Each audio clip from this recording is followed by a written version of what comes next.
Good morning, good afternoon, wherever you may be in your day. Thank you as always for choosing to make chemistry part of your day. Today we're going to talk about some just basic common literacy. I want to be able to read a reaction, read a molecule, and understand what we're looking at. So there's a lot of different ways of representing a simple molecule. And just to remind you, a molecule is held together by covalent bonds, and we know that because it's all nonmetals.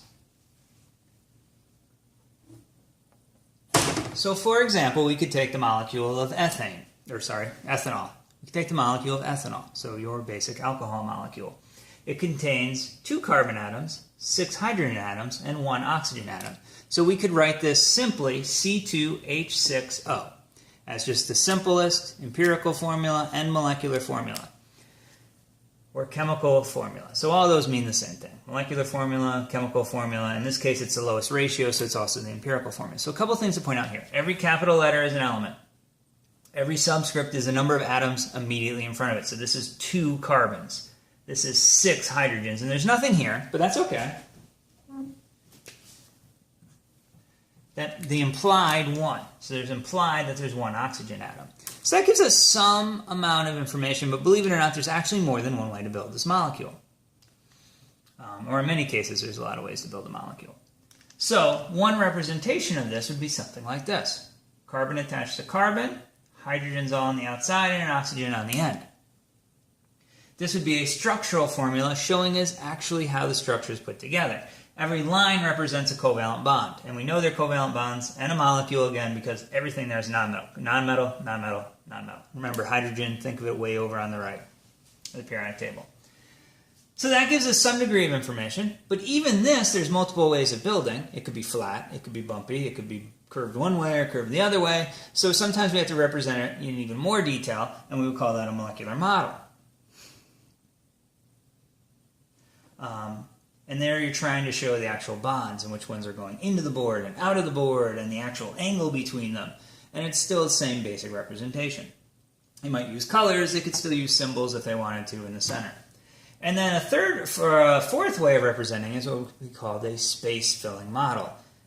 By far, the most accurate reflection of what the actual molecule looks like. Also, the hardest to understand what you're looking at. I can't get any information on it. It looks like a little caterpillar eating, I don't know. It looks like a blob, and this is small. You can imagine if we had hundreds of atoms, how completely and utterly indecipherable this would be. Now, if you're looking at basic shape of a protein, certainly you want to see that. You want to know what that shape is.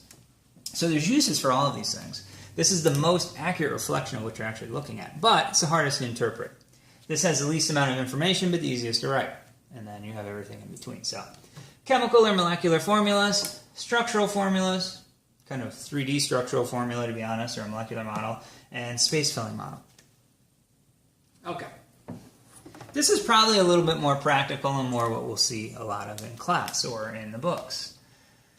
Is an actual representation of some kind of chemical reaction going on. So, let me read the whole thing. Let me just break it down by pieces. So how would I actually read this? I would say 1 unit of sodium sulfide solid reacts with 2 units of water liquid to produce 1 unit of dihydrogen sulfide gas and 2 units of sodium hydroxide aqueous. Okay, so let's break this down in pieces. The key part of any chemical reaction is the arrow.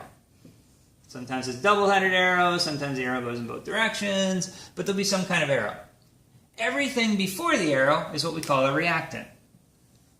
Reactants are things that are there at the beginning of the reaction, they react.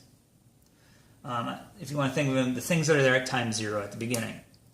Everything after the arrow is called a product. It's what's produced, made, or there at the end. I'll call it time infinity for simple sake. But reactants react and products are produced. If you remember that, you're in good shape. But it's not equal amounts of both. It's wherever the arrow is. Before the arrow is at the beginning, a reactant. After the arrow is at the end, and that's a product. And as far as Chem 101 goes, we're going to assume every reaction just goes all the way from the left to the right, or from reactants to products. Take Chem 102, and we'll talk about going both ways. We're not going all the way. Okay. So again, when you see on the left-hand side a plus, that means reacts with. The arrow means to produce. And then the plus on the other side means also produced in the process. I want to talk about the numbers in front. If you noticed, I read 1 unit here.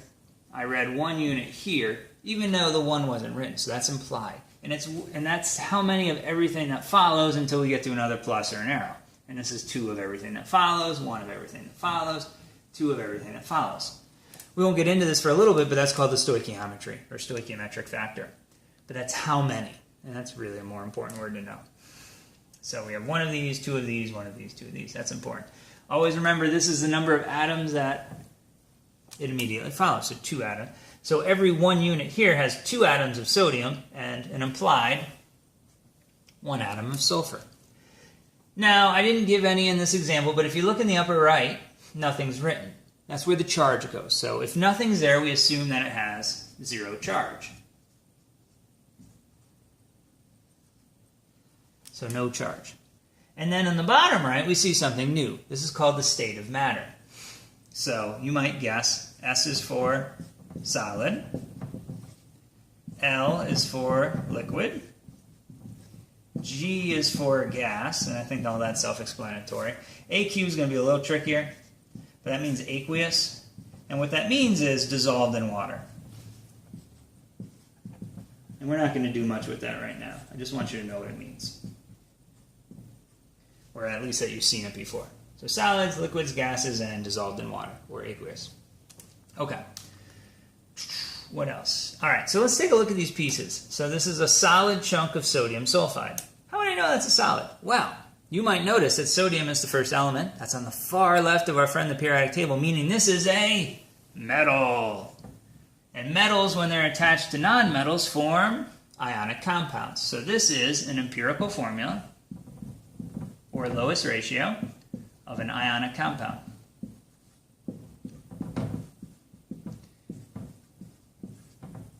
And ionic compounds form extremely strong and multiple interactions, so they will be solids. Water is nonmetal and nonmetal, so that's going to be covalent. And we know that covalent compounds frequently form solids, liquids, or gases, and we know from our life experience that water is a liquid. H2S, I don't expect you to know that a gas, but I do expect you to know once again that those are 2 nonmetals forming covalent bonds. And this is a relatively light molecule and it will be a gas. It's your rotten egg smell, if you will.